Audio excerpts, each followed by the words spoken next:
Lepo pozdravljeni, dragi slušatelji Univerze za tretje življenjsko obdobje Šmarje pri Jelšah. Moje ime je Tanja Irska, po izobrazbi sem univerzitetna diplomirana inženirka gozdarstva. Za jutri smo imeli predvideno, se pravi 24. marca, smo imeli predvideno predavanje gozdne terapije. Sedaj je ravno pravi čas, da vas povabim v gozd, ven, na prosto. Če ste kolikor toliko zdravi, vam predlagam, da dovolj časa preživite zunaj, na svežem zraku, da globoko vdihavate kisik in spomladanske sončne žarke, da občudujete cvetje, da greste ven v gozd na kar se da dolge sprehode, samo da tale mraz mine. Sedaj, ko je mraz, grem jaz recimo vsaj za pol ure na dan. Vsak dan pa priporočam, da si privoščite veliko skledo divjega zeleničja. Danes sem jaz nabrala mešanico regrata, kurjih črevc. Kurja črevca rastejo kot plevel na vrtu. Če jih požvečite in čutite okus po kuhani koruzi, tako boste vedeli, da je to kurje črevce. Nabirate lahko tudi cvetove regrata, cvetove vijolic, cvetove marjetic in pa seveda liste čemaža.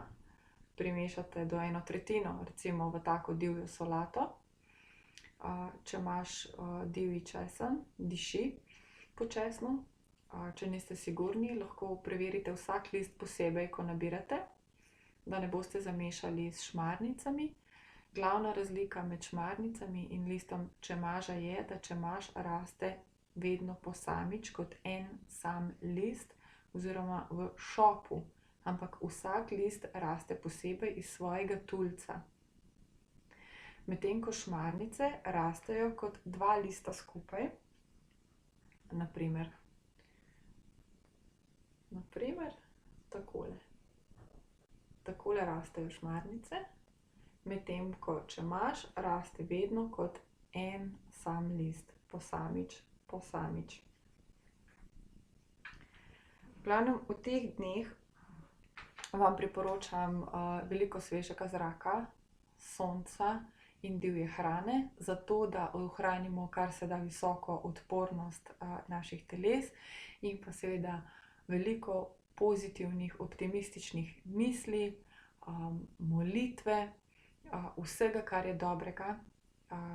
In pa ta ostanimo doma ima za mene širši pomen kot le to, da smo fizično doma. Predvsem, da smo doma tukaj, v svojem srcu, v svojem občutku, torej da absolutno ne delamo panike, ampak da skrbimo za svoje zdravje in dobro počutje in da postorimo tiste stvari, ki jih morda prej nismo, ker ni bilo dovolj časa. In pa gre se za to, da se spomnimo spet osnovnih vrednot, da usmerimo pozornost iz zunanjega bolj navznoter, ker v resnici sporočilo moje gozdne terapije je prav to, se pravi, bodi doma, bodi v sebi, bodi v čutenju sebe. Toliko za enkrat.